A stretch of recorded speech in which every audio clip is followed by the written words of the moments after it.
class 5th. Today we will learn about models. As in your book there are two parts, model first and model second. So first of all we will deal with model first. And first of all, before starting our exercise in practice book, first of all we should know what do you mean by models. Models का मतलब क्या होता है और कहाँ कहाँ इनको हम use करते हैं. Okay. So now we will move to our next part, that is what are models. Models क्या हैं? Models are helping verbs which are used with the main verb to express certain moods like ability, obligations, possibilities, request, suggestions and permissions. तो models क्या हैं? Models are helping verbs. ये भी verb है, लेकिन ये कैसे verb है? Helping verbs हैं और main verbs के साथ use किया जाता है इनको. और हम इनको हम मॉडल्स क्यों कहते हैं? वाई वी आर सेइंग, भाई वर्ब हैं, लेकिन हम इनको, जब आप कह रहे हो कि हेल्पिंग वर्ब है लेकिन फिर भी हम मॉडल्स बोल रहे हैं, क्यों बोल रहे हैं modals? The reason behind is that कि ये जो हमारे जो सर्टेन मूड्स हैं उसको एक्सप्रेस करते हैं. ये जो वर्ब होते हैं जो हमारे सर्टेन मूड्स होते हैं उसको एक्सप्रेस करते हैं. That's why we are saying modals. अब कैसे मूड्स? जैसे किसी की ability, obligations, possibilities, request, suggestions and permission, जब इन सब की बात करते हैं तब हम मॉडल्स का यूज करते हैं. These are the basic modal verbs. Basic modal verbs कौन कौन से हैं? Will and would, shall and should, may and might, can and could and must.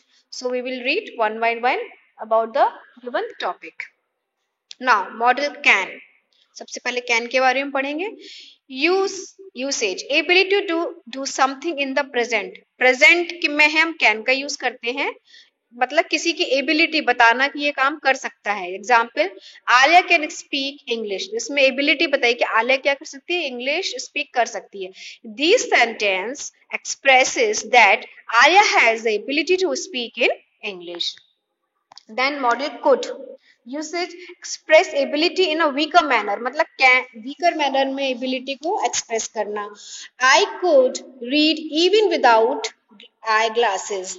तो this sentence expresses a weaker ability of reading without eye glasses. में weaker ability बता रहे हैं कि बिना आई ग्लासेस के पढ़ने की वीकर एबिलिटी है, वो शो करता है कुड. Then modal will.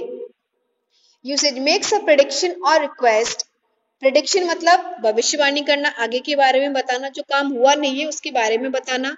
और रिक्वेस्ट मतलब किसी से रिक्वेस्ट करना. तो example, I will be rich.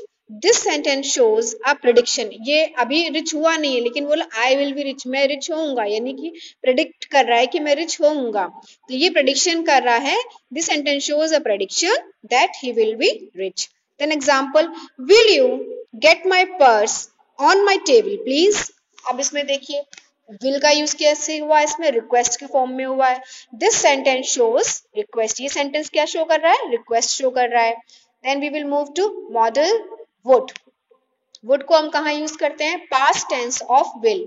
जो विल का पास्ट टेंस है उसमें हम विल का पास्ट टेंस वुड, तो past tense of will would, तो वुड का हम यूज करेंगे. और क्यों, क्या यूज है इसका? Make a request.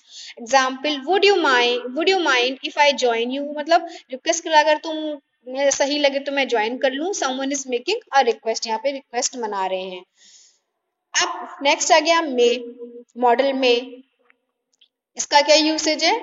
इटिकेट, permission, wish और पॉसिबिलिटी. मे में या तो हम परमिशन लेते हैं या विश या कोई पॉसिबिलिटी बताते हैं.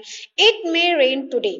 This sentence shows that there is a possibility to rain, कि आज बारिश हो सकती है. कैसे हो सकती है? कि बेबादल देखे तो उसने उस अंदाजे से बोल दिया कि आज बारिश हो सकती है.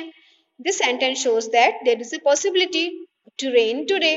Example, ma'am, may I go out? In this sentence someone is asking permission to go out. और इस वाले सेंटेंस में आप देखिए कि कोई परमिशन ले रहा है बाहर जाने के लिए. तो किसका यूज कर देंगे? मे का यूज हम कब करते हैं? किसी को परमिशन देने के लिए, कोई विश या पॉसिबिलिटी को शो ऑफ करने के लिए. Now might usage shows possibility but it is less possible than may. मतलब पॉसिबिलिटी तो दिखाता है लेकिन जितनी स्ट्रांगली मे का यूज करके हम कोई पॉसिबिलिटी बोलते हैं, पॉसिबिलिटी उतनी स्ट्रांग उसमें माइट में नहीं रहता है. It might rain today. This sentence shows less possibility of raining today. तो मतलब ये बोले पॉसिबिलिटी तो दिखा रहे लेकिन कम संभावना है. लेकिन अगर हम यही कह दें कि इट में रेन, यानी कि पूरी संभावना है, तो this this sentence shows less possibility of raining today. So dear children, I hope you have understood the concept of models कि मॉडल्स क्या होते हैं. मॉडल्स हेल्पिंग वर्ब्स होते हैं जो मेन वर्ब्स के साथ यूज होते हैं. मॉडल्स के थ्रू हम अपने एक्सप्रेशंस को शो ऑफ करते हैं, जैसे एबिलिटी, ऑब्लिगेशन, सजेशन, एडवाइस, इन सब में जब बात करते हैं तो हम मॉडल्स का यूज करते हैं. So in next class we will do the exercise of this chapter. Till then, have a nice day. Thank you.